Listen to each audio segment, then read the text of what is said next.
Let me say this up front. This is a disclaimer. I am not doing any of this for profit. A video at Times Square Church was preached yesterday.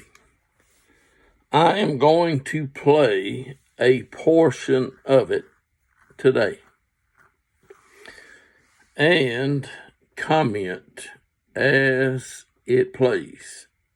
Are you ready? And we'll see how this turns out. Okay, here we go. This has resonated with me in such a strong way. One of the old Puritans said it like this: sin is so powerful that it made the devil the devil. Think of that for just a moment. Satan didn't create sin. Sin existed before even Satan existed. Sin is so powerful that it made the devil the devil. Because that's true, folks, we need the church to speak and preach against sin. I agree with we need the church to preach against sin. I do. I do not agree with what he said prior to that. Now we continue. The name of the message, preached by Tim Delena, The Witch is Back. I'm not going to play the whole thing. I'm just going to play a little bit more from the front. I am 45 seconds into the video made yesterday, and here we go. We have to do that. We cannot become casual on the topic of sin. Somebody put it like this: casual Christians become casualties. Let me say that again. Casual Christians will eventually become casualties.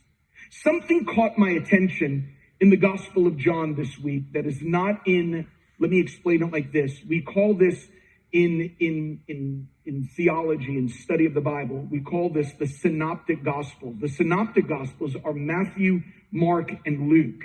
What makes Matthew, Mark, and Luke different than the Gospel of John is Matthew, Mark, and Luke are called the Synoptics because they present similar narratives, almost the same stories of the life and the death and the resurrection of Jesus Christ. But John, the Gospel of John, is not called a synoptic. It's in a class all by itself. In a class all by itself. John is in a class all by itself. And what's coming is really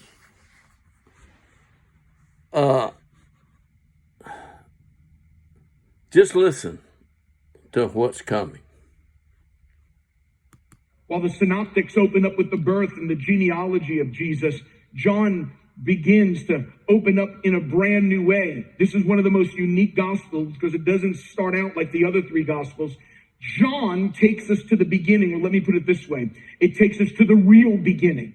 Listen to what he says. In the beginning was the Word. The real beginning.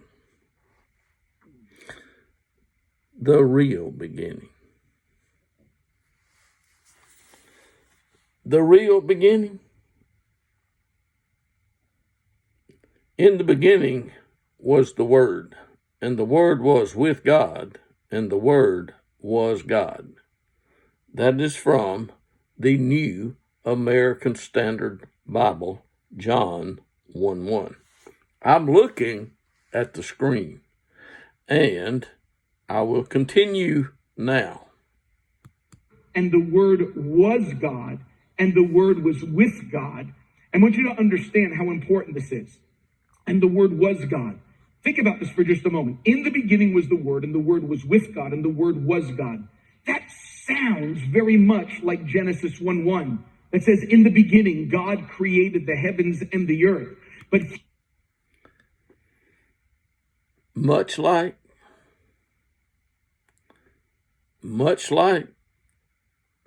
in the beginning, God created the heavens and the earth. That is Genesis 1:1. NASB. That's correct. I continue. Here's what this verse tells us in the book of John. Listen to this. This book tells us that the in the beginning of John takes place before the in the beginning of Genesis. Did you hear that? Let me back that up just a little and play that one more time, and I'll go a little bit further. Here we go.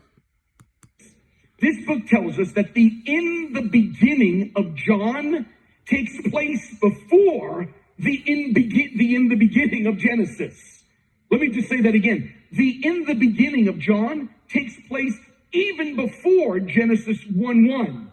That puts Jesus, hold on now, puts Jesus in this whole unique category, which means this: Jesus is the only person who ever lived before he was born.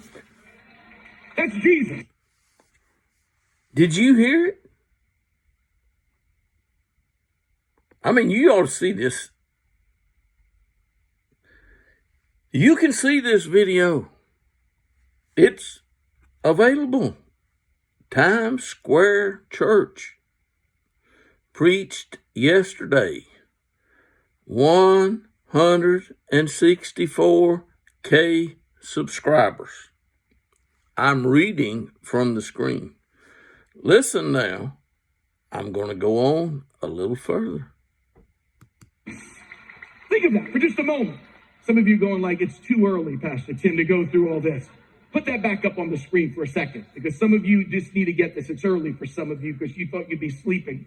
Jesus is the only person who ever lived before he was even born. That's what John begins to show us in this unique gospel. But there is another striking thing that caught my attention that John does that no other gospel does. As the other gospels speak about the triumphant entry into Jerusalem, and then this most important part, the cleansing of the temple. The cleansing of the temple was Jesus coming into Jerusalem, riding on a donkey, comes into the temple, and the Bible tells us that they have taken prayer out of God's house and set up tables to make money in God's house.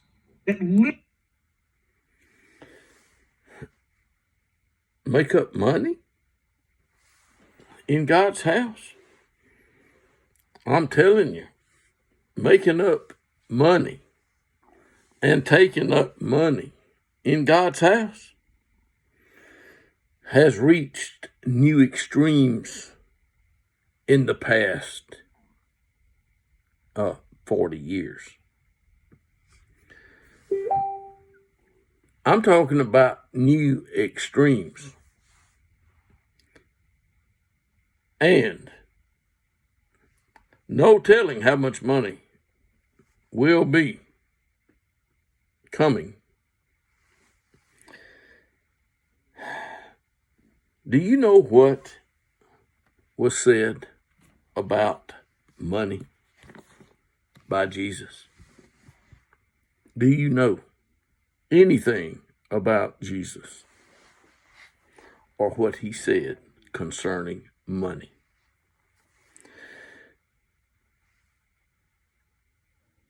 The man said, you heard him. This is what he said. Let me just say that again. The in the beginning of John takes place even before Genesis 1:1. That puts Jesus, hold on now, puts Jesus in this whole unique category, which means this: Jesus is the only person who ever lived before he was born. That's Jesus.